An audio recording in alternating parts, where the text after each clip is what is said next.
You're never too small for God to see, and no one stands taller than the person who humbly speaks and lives the truth.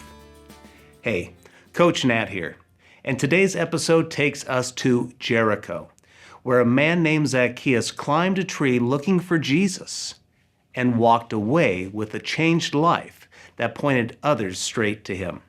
This is part of our Come and See series, where we look at real people whose encounters with Jesus led to simple, powerful expressions of faith. Their lives said, "Come and see what God has done for me." So let's dig into Zacchaeus' story.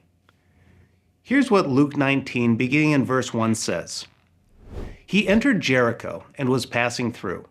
And behold, there was a man named Zacchaeus.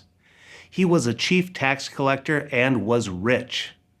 And he was seeking to see who Jesus was.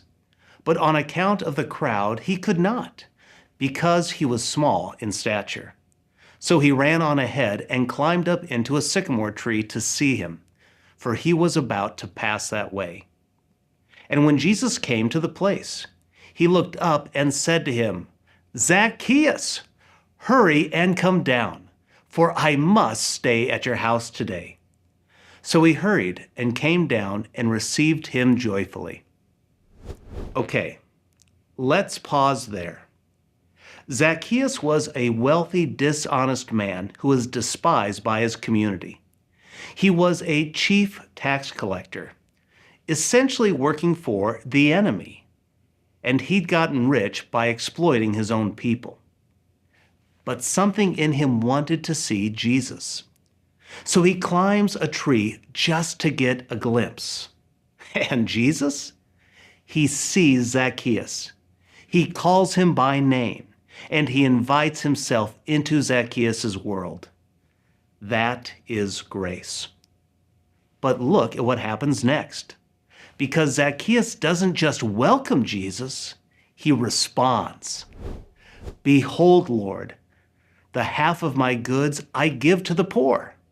And if I have defrauded anyone of anything, I restore it fourfold." Zacchaeus wasn't saved because he did good works. He did good works because he was saved. His response reveals the authenticity of his encounter with Jesus. So he responds with thankfulness. He was welcoming Jesus with joy, but also there was restoration, making things right with those he wronged.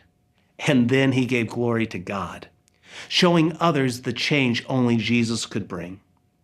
And Jesus affirms this in verses 9 and 10. "Today, salvation has come to this house, since he also is a son of Abraham.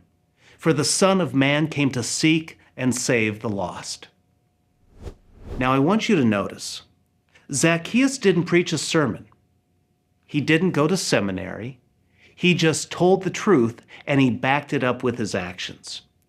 So here's your challenge today. What has Jesus changed in your life? Say it. Show it. Live it.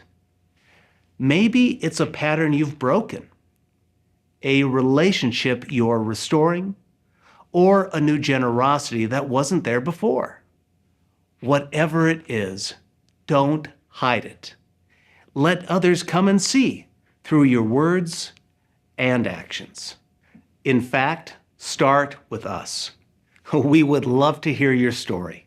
So drop a comment below or take a moment to write it down and define it for yourself.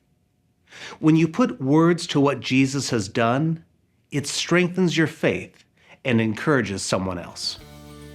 Hey, we encourage you to come back tomorrow with Coach John as we continue our series, Come and See.